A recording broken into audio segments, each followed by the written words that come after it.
This was a really weird but scary experience for me. I worked at a morgue a few years back. I'd also like to mention that this was the last time I smoked weed. Just throwing that in there. Anyway, on my way to work, one day I smoked a blunt. I bought the weed from some random guy, not my usual person. Anyways, this was actually my first day out of training, and they trusted me to be by myself. It was around 2 p.m. when I got to work, and everything started off normal. I hated the smell of that place though. We had a good amount of bodies stacked up there, and I was working on one. I turned around for a few seconds while looking for a tool, and I heard a moan from behind me. I paused for a second and remembered that some bodies still have air in them, and the air continues to come out, and the bodies will still make noises and sometimes move. I gathered myself, turned around, and now the man on the table, his eyes were wide open, as if he were looking at me. I paused once again and told myself that this is normal. At this point, it's starting to get dark outside and it starts raining by coincidence. I know this sounds like a cliche horror story, but it really did happen. My anxiety was an all-time high, so I took a break. I had the munchies, so I decided to snack on a bag of chips. Then I heard something in the hallway. I couldn't tell what it was. At this time, I had the sweats, but I wasn't hot, but I was also really hungry. I got up to see what that was in the hallway. Then I heard something. It stopped me in my tracks before I reached the door. I stopped and I thought, I'm here by myself. I got the courage to walk into the hallway. When I turned the corner, I saw one of the bodies standing at the end of the hallway. I froze and I just stood there. This felt like a scary movie, but at this point I would be yelling for the person to run, but I couldn't move. I thought to myself, am I tripping right now? The body started walking toward me and I backed up. I rubbed my eyes for a few seconds, then I looked back down the hallway and the guy was gone. Again, I stood there for a few more seconds. Out of nowhere, every door in the building opened with force, and at the same time, that laugh again. I ran out of there so fast and called my boss. He laughed at me and came in while I sat in my car. He checked the building and everything seemed normal. I quit right there on the spot. I don't know. Maybe I was blazed, but the fear I felt was real. I know I haven't smoked since then, or ever worked with dead bodies.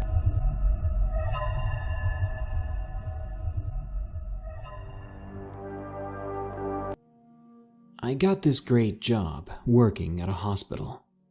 I really got to do something that I enjoy. Taking care of others has always been a passion of mine, but I work on one of the hardest floors, the cancer floor.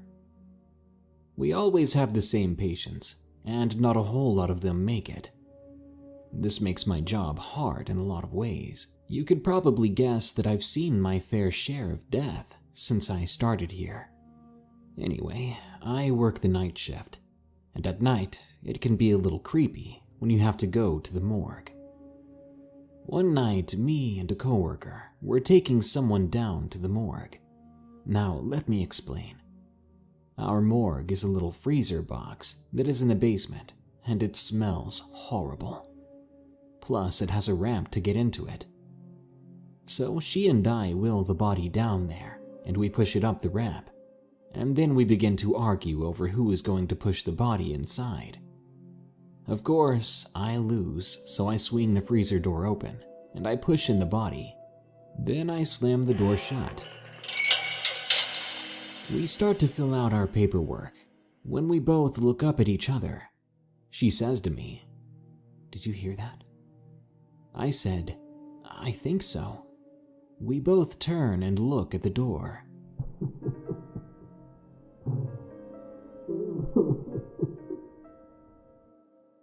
The two of us got cold chills, and the hairs on our arms were standing straight up. It sounded like someone was crying. We froze, turned, and looked at each other, then ran out. Halfway down the hall, she asked if I really heard what she did, and I told her yes. I really didn't know what to think, so I was telling one of my friends who was a nurse on our floor the story. She tells me that she has had similar things happen to her in the morgue. To this day, I will not go alone, and I always try to get out of going at all. We also have a tradition on our floor that when someone passes away, we open the window so the soul of that person is not trapped in the hospital to roam. I'm not making this up. It truly happened. If you don't believe me, I don't care. I know, and so does everyone else who works there. This story took place about 3 years ago. I started my new job working at a morgue that was about 3 miles to the countryside. For the first week, everything went fine. I got shown around the building, how everything works, and I understood my job. That was until I met the guy who used to deliver the bodies to the morgue. His name was Kenny. I first met him on the elevator. We shook hands and he made an inappropriate joke. He also stunk of smoke, had long greasy hair, bad yellow teeth, and a faded, poorly drawn tattoo of a snake on his forearm. My first thought that he was just weird. I figured I would only see him from time to time when he delivered the bodies. That wasn't the case, however, as he would come up into the building and talk to the staff. Apparently he had worked there for years and knew everybody. I asked a few staff members about him, and they kind of just shrugged him off as being eccentric. It was like I was the only one who saw through that. He would joke around with most people, but when it came to me, it was like he was a different person. The first time we met, he would make inappropriate jokes towards me.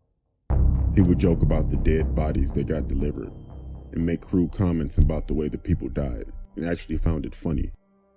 One night, however, I was working on a body when I decided to take a little break. When I returned, I found the body was off the table and propped up against the wall. I almost had a heart attack. And then Kenny jumped out from the corner, screaming and grabbing my shoulder, shaking me violently.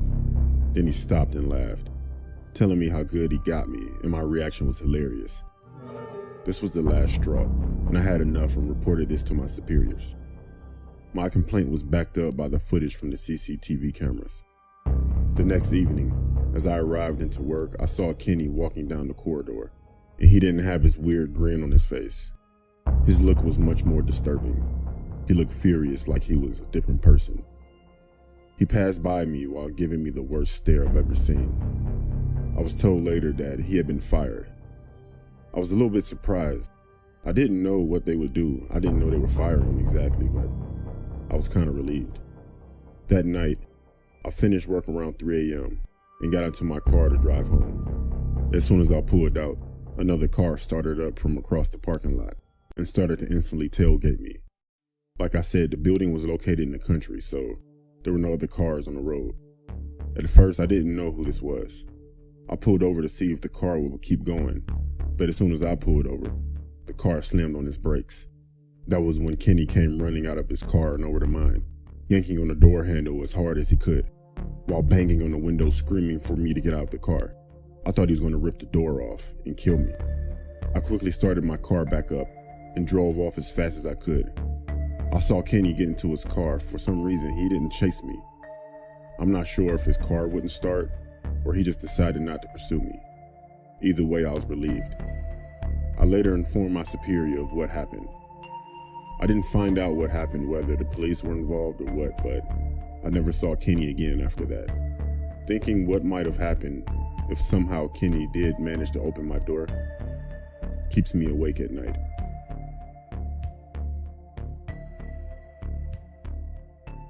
My brother is a mortician at a facility in New York, and one night when I was visiting, he asked if I wanted to go to work with him so I wouldn't be alone in his house. I reluctantly said yes. What's the worst that can happen, right? Boy, was I wrong. To start off with, this place was creepy as hell. Dark and smelled funny. He said it was normal, and it was probably the smell of the formaldehyde, so I just ignored it. After a little time of chit-chatting and catching up, he told me that he needed to get to work, but that I could stay in the little adjoined office and watch some TV, and so that's exactly what I did for a little bit. The entrance to the morgue had swinging doors, and you could hear when someone was coming in or out of them, He came to check on me a few times, so I heard them. After a few hours of being by myself, I started to doze off, when the sudden sound of the doors woke me up. Expecting for my brother to walk in and greet me, there was nothing. Again, I started to fall asleep, and yet again, the loud doors went off. You couldn't tell if someone was coming in or out, but they kept on swinging and didn't stop. Thinking my brother was playing a joke on me, I got up and went to tell him to stop, but to my surprise, there was only a little girl standing there, playing by the doors, pushing them. "Hi," I told her. She looked at me and didn't say a word. One of the things that caught my eye was a pretty blue dress with a pink ribbon that she was wearing. "Your dress is pretty, and the bow makes it stand out." Again, no reply. She looked down and started to run the opposite way, towards a lonesome hall. I thought the kid belonged to another employee, so I went back to my chair and sat down. A couple of hours later, when my brother's shift was over, he finally woke me up to go back to his place. As we were driving, I started to tell him about the doors and the little girl with the cute blue dress and big pink ribbon. He slammed the brakes. "What the hell? Why did you brake?" He told me with a chilling look on his face. "Last night I did an autopsy on a little girl that drowned. She was wearing a blue dress with a big pink ribbon."